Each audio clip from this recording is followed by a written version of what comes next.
Hi, I'm Peter Capaldi. I play the Doctor, and you're watching EMS Productions.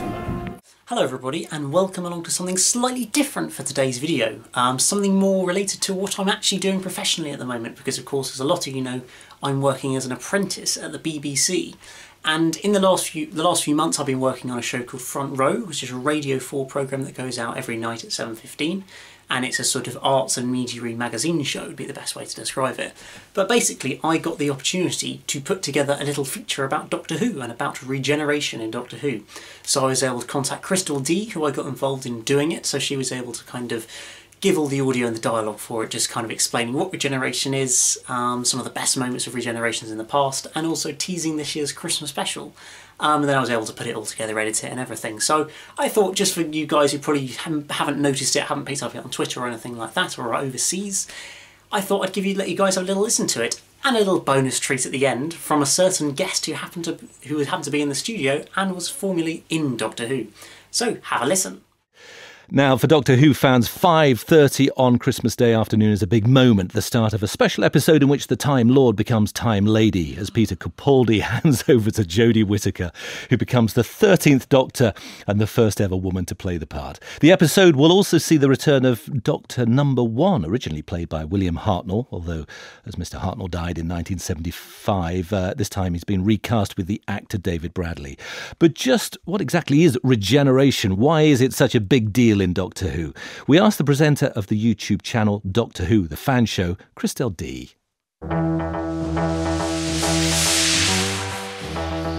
The concept of regeneration was born out of necessity to replace the actor in Doctor Who.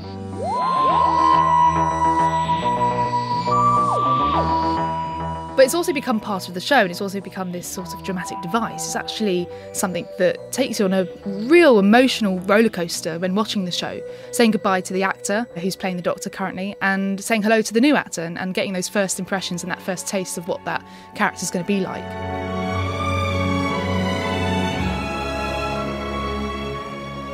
And having those two moments back to back like that is something that we don't have in any other show. It's amazing that it's part of the show. It's actually part of the fictional world. I mean, something like James Bond, when they introduce a new actor, there's no explanation. He just turns up and it's accepted. But regeneration in Doctor Who, that changing of the actor, is part of the story. Time Lords have this little trick. It's sort of a way of cheating death. Except it means I'm going to change. And I'm not going to see you again. Not like this. Not with this daft old face. The funny thing about regeneration is, in a split second, you are so upset, you are mourning, and then you are so shocked, suddenly so shocked and excited. I'm not sure if there's a formula to this, because every regeneration that has occurred so far has been very personal to the Doctor in question, the Doctor who's changing. For me as a fan, I love it if the Doctor can have a really emotional and exciting send-off, and something that's going to make me feel like I've had a chance to say goodbye. Having that final speech or a lovely line that you can take with you is, for me as a fan, really important. I don't want to go. I will always remember when the Doctor was me. And of course, the new Doctor, their first line, that's our first impression. New teeth. That's weird. So where was I? Oh, that's right. Barcelona. Kidneys! I've got new kidneys! I don't like the colour. Of your kidneys? And then we have to wait, and sometimes we have to wait months until we can actually see them in action. So you're left with that one nugget, and you're left as a fan trying to, in your head, sort of anticipate what that Doctor's going to be like, based on that one line, or that one expression, or that one action. Who is that? I'm the Doctor. You may be a Doctor, but I am the Doctor. On Christmas Day, Peter Capaldi is going to regenerate, and he doesn't want to. Maybe we'll find out the reason at Christmas, but there's a reason why he doesn't want to go on living. I don't want to change again. Never again! But then he bumps into the first Doctor, the very first incarnation of the Doctor, who also happens to be regenerating. And maybe that meeting will have some significance in their story.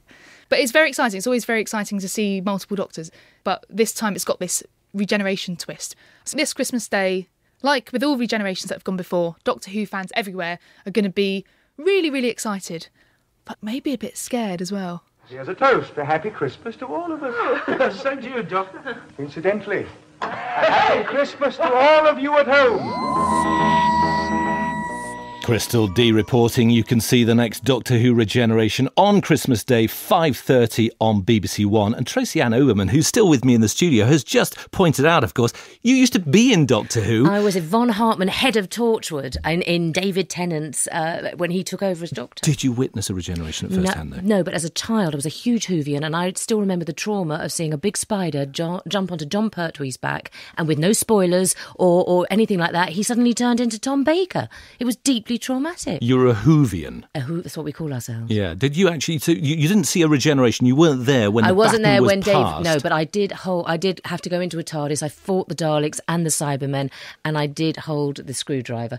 So I thought that was pretty good. Yeah. And you do not change in some other character? I got turned into a Cyberman, the one cyber person who managed to overturn their cyber training. But I have to say, the regenerations are very exciting. Well, there we go. Yeah. Proper Whovian insight from Tracy Ann Oberman in the studio. A quick look ahead to Monday. I'm going to be hosting a party in the Front Row studio when guests will include impressionist John Coulshaw, musical improv queen Josie Lawrence, the stars of the Jane Austen show Ostentatious, plus some bad cracker jokes from my Radio 4 colleagues, including Kirsty Young. What's the most popular Christmas wine? I don't like Brussels sprouts. Oh, no. More of that on Monday in our Front Row Christmas Day party. But for now, have a great weekend. So I hope you all enjoyed that. I really enjoyed making it, and I thought it came out quite nicely. It's probably the only time you will ever hear a clip from Feast of Stephen on Radio 4, with the lovely little First Doctor breaking the fourth wall way back on Christmas Day 1965. Which was quite nice. And of course, a little bonus from Tracy Ann Oberman, who happened to be in the studio at the time, was able to give her little exciting comment about being in Doctor Who all those 11 years ago now. But I could visually see how excited she was as soon as she heard about Doctor Who. Clearly she loves talking about Doctor Who whenever she can, and she still sort of remembers vividly being in it 11 years ago, which was great. So I hope you guys enjoy that little piece. Just something, a little sort of teaser of what I've been doing more professionally at the moment. But thank you very much for watching this little video, and I'll see you again very soon for another one. Goodbye.